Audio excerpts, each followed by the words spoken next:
एक मनीष दुबे से कमांडेंट है, उन्हीं साथ उनका अवैध संबंध है। मैंने सर उनको 22 फरवरी में कहा जाओ। एक मनीष दुबे से कमांडेंट है, उन्हीं साथ उनका अवैध संबंध है। मैंने सर उनको 22 फरवरी को रंगे हाथ अपने आवास पे पकड़ लिया था। ये मेरी नौकरी जाने वाली सर, वो सर इतना सर घोटाला की हुई है। 10-10 लाख रुपए सर लेती है पट्टा करने का, उनके हर कोई कार्रवाई नहीं हो रही है सर। जिला कमांडेंट होमगार्ड गाजियाबाद में है सर, वो खुद शादीशुदा पहले से है सर वो वही सर, उसी का सर मेरे पत्नी के साथ अवैध संबंध। उसकी पत्नी भी सर बहुत परेशान है, मुझसे संपर्क में आई कई भैया हम दोनों का परिवार टूट रहा है, किसी तरह सही कर लिया जाए। हमने कहा बहन में पूरी कोशिश। मामला है, आप कह रहे हैं कि जिस लड़की को आपने पढ़ा लिखा करके एसडीएम बनाया वो आपकी जान की प्यासी हो रही है, क्या पूरा मामला? सर इसका सर मेन कारण सर है मनीष दुबे के साथ उनका अवैध संबंध सर, जिसकी जानकारी सर हमें करीब साल भर पहले हुई, लेकिन सर उन्होंने कहा कि दोस्ती है। खैर सर हमारी पत्नी सर एसडीएम थी उस समय, इलाहाबाद प्रयागराज में सोराम तहसील में रही। तो मैंने कहा सर बड़े पद पे हैं, दोस्ती तो हो सकती सर, अधिकारियों से साथ बैठना उठना हो। तो मैंने सर उन्होंने मैं ये कह के टाल दिया, तो सर मैंने ध्यान नहीं दिया।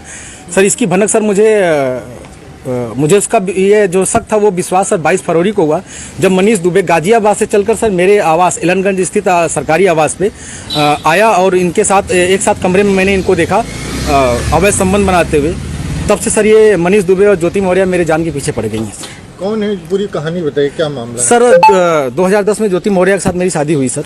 मैं सर पंचायत राज विभाग में सर 2009 में सेलेक्ट हुआ प्रतापगढ़ में सर, वहीं पे नौकरी कर रहा हूँ सर। और 2010 में इनसे 19 नवंबर को मेरी शादी हुई और सर उसके बाद हमारे संबंध बहुत अच्छे रहे। इन्होंने कहा मुझे पढ़ना है सर, मैं इनको पढ़ाने के लिए मैं इलाहाबाद लेके आया।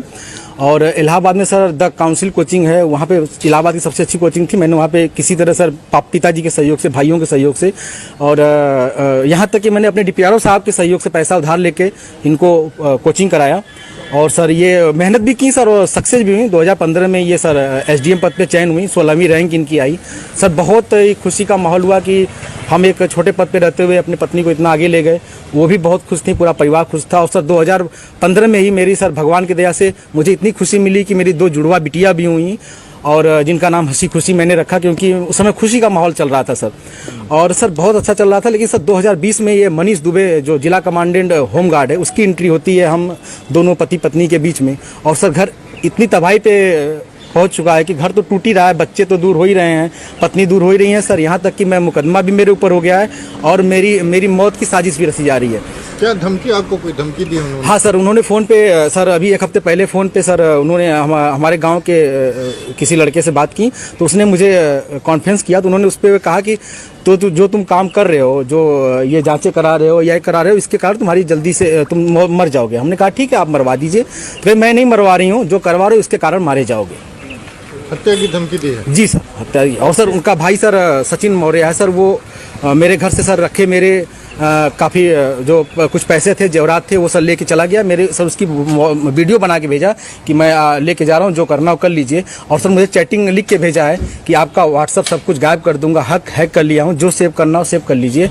और सर उसने क्या किया कि मेरी सिम भी अपने पास रख लिया है, रख के यूज कर रहा है। मेरा बैंक अकाउंट है उसमें जुड़ा हुआ है सब कुछ, लेकिन सर वो मेरी जान पे सब लोग तुले हुए हैं। क्या वो आपसे तलाक मांग रही है? हाँ सर, उन्होंने मुझसे ऑडियो के माध्यम से कहा है, मुझे अभी तक कुछ ऐसा नोटिस तो नहीं मिला है, लेकिन सर उन्होंने कहा है कि तलाक प्यार से दे दीजिए, बवाल मत करिए, नहीं तो मैं आपको बर्बाद कर दूंगी। आपके डीपीआरओ से बात हो गई है, आपको बर्खास्त करा दूंगी, न नौकरी करने दूंगी न जीने दूंगी। आपने इसकी शिकायत कहाँ? सर इसकी शिकायत मैंने सर्वप्रथम सर उसी दिन धूमनगंज SHO साहब से की। उन्होंने मुझे राजरूपुर पुलिस चौकी भेजा, मैं राजरूपुर पुलिस चौकी पे आवेदन दिया, लेकिन सर कोई सुनवाई नहीं हुई। फिर सर उसके बाद मैंने ये 25 अप्रैल की बात है, फिर मैंने 27 अप्रैल को सर उनको ये रजिस्ट्री के माध्यम से सर उनको भेजा, कमिश्नर साहब को भेजा, डीएम साहब खत्री साहब के यहाँ मैं खुद स्वयं उपस्थित हुआ हूँ। उनसे मैंने बात की कि सर आपके एसडीएम साहब हैं, ऐसा कर रही हैं। तो उन्होंने कहा ठीक है मैं कार्रवाई करवाता हूँ। फिर मैं कमिश्नर साहब के यहाँ गया, कमिश्नर साहब को दिया, पुलिस कमिश्नर साहब के यहाँ उपस्थित हुआ, उनको दिया। फिर कहीं सुनवाई नहीं हुई तो सर मैं डीजीपी साहब के पास गया, डीजीपी साहब ने मेरे बात को संज्ञान में लिया, लेकिन फिर भी सर आवेदन ले लिया गया, कोई कार्रवाई नहीं हुई। उसके बाद सर मैं DG home guard BK Maurya sir के पास गया।